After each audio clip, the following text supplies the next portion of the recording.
Vamos a probar nuestra secadora de ropa casera. Eliminador. Y está dando vueltas.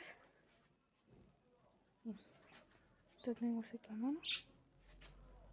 Ven, un poquito. Agarrando aquí.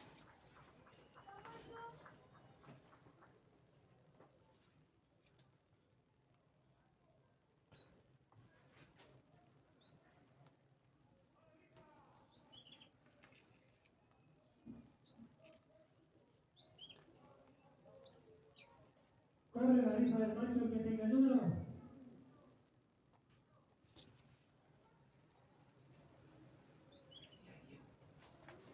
Está agarrando poco a poco más fuerza.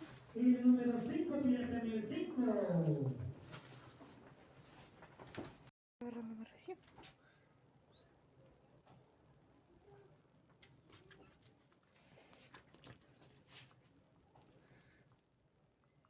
Como la ropa está pesada, pues tenemos a todo. Ya está agarrando un poco de más fuerza, ahora sí ya está tirando toda el agua.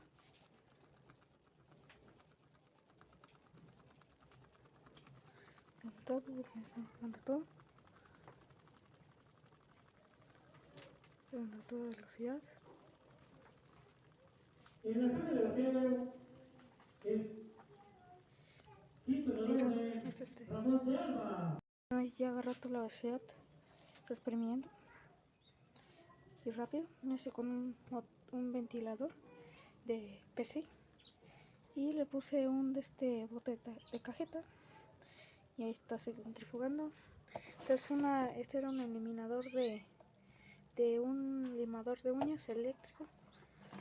Y como no lo compré en el tianguis, pues me salió barato. Y como no venía con eso, pues yo lo utilicé para eso porque necesitaba una fuente de 12 voltios. De 0 a 12 voltios. Y aquí está funcionando con los 12 voltios.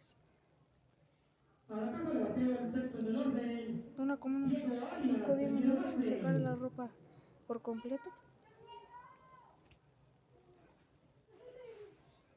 La otra vez se la puse para que amortigue, porque si la pongo en el metal solo sí va a estar volando.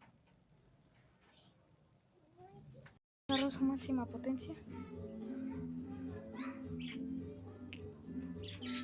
Ya está haciendo estas poquitas chispitas de agua.